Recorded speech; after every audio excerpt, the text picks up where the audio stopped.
नमस्कार दोस्तों, मेरा नाम है DK कुमावत और मैं लाया हूँ आपके लिए एक छोटी सी कहानी। किसी ज़माने में एक विक्रमगढ़ नाम का एक राज्य हुआ करता था। उस राज्य के राजा की 2 रानियाँ थीं। बड़ी रानी का रूप सामान्य था, लेकिन छोटी रानी काफ़ी सुंदर थी।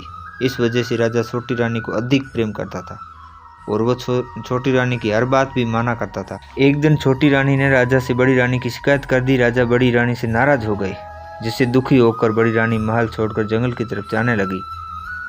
रास्ते में एक नदी पड़ी, जिसके किनारे पर एक अनार का पेड़ था। बड़ी रानी उसी पेड़ के नीचे बैठ गई और रोने लगी। उसकी रोने की आवाज़ सुनकर वहाँ पर एक नन्ही परी आई। उन नन्ही परी ने रानी से उसके रोने की वजह पूछी। रानी ने रोते हुए उसे अपनी सारी बात बता दी।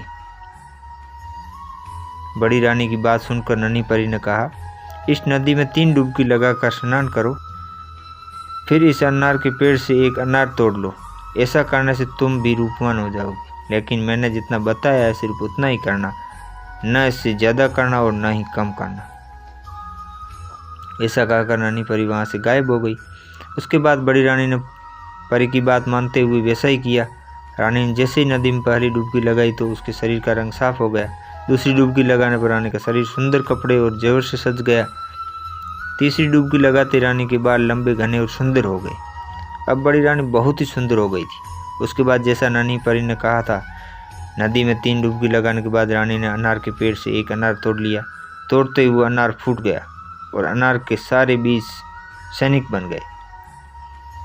उन सैनिकों ने रानी के लिए एक पालकी तैयार की, जिसमें बड़ी रानी को बैठाकर वो वापस राज्य में लेकर आ गए। राजमहल पहुंचकर जब बड़ी रानी राजा से मिली तो उसने नन्ही परी वाली सारी घटना राजा को बता दी।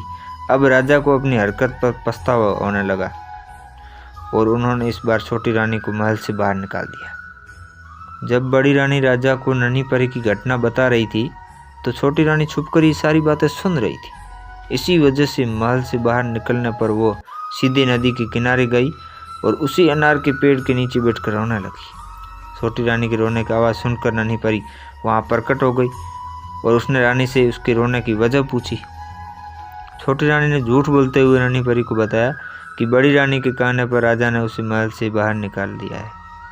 ये सुनकर नन्ही परी ने छोटी रानी से भी कहा कि पहले इस नदी में 3 बार डुबकी लगाओ, फिर इस अनार के पेड़ से एक अनार तोड़ लो, लेकिन न इससे ज़्यादा करना और न इससे कम करना। ऐसा कहकर नन्ही परी वहाँ से फिर गायब हो गई। नन्ही परी की बात सुनकर छोटी रानी बहुत खुश हुई। वो नदी में गई। जैसे ही पहली डुबकी लगाई, उसका शरीर पहले से भी ज़्यादा निखर गया।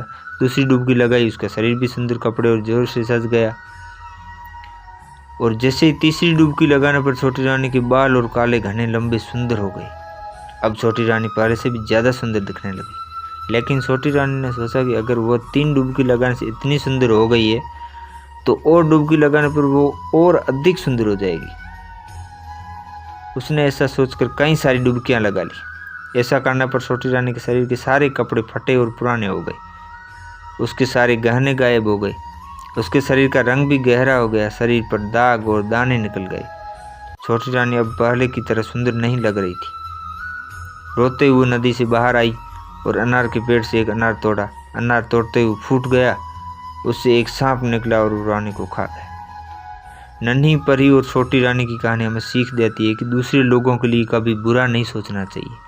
जो लोग दूसरों के लिए बुरा सोचता है तो वो अपने आप में खुश कब होगा और कब खुश रहेगा, उसको भगवान भी खुश नहीं रखता है। छोटी रानी के अंदर जो लालच था ना, वो लालच ही छोटी रानी को डुबो दिया। कभी भी इतना लालच नहीं करना चाहिए जो खुद को लालच के लोभ से डूबना पड़े। दोस्तों, ये मेरी कहानी अगर आपको अच्छी लगी है तो मुझे कमेंट करके बताइए। मेरी वीडियो को लाइक करिए, दोस्तों में शेयर करिए और मेरा चैनल अभी तक सब्सक्राइब नहीं किया है तो प्लीज़ सब्सक्राइब कर लीजिए और बेल आइकन को दबा लीजिए, ताकि जो भी मेरा वीडियो अपलोड होगा वो सबसे पहले आपके पास आएगा। थैंक यू, धन्यवाद।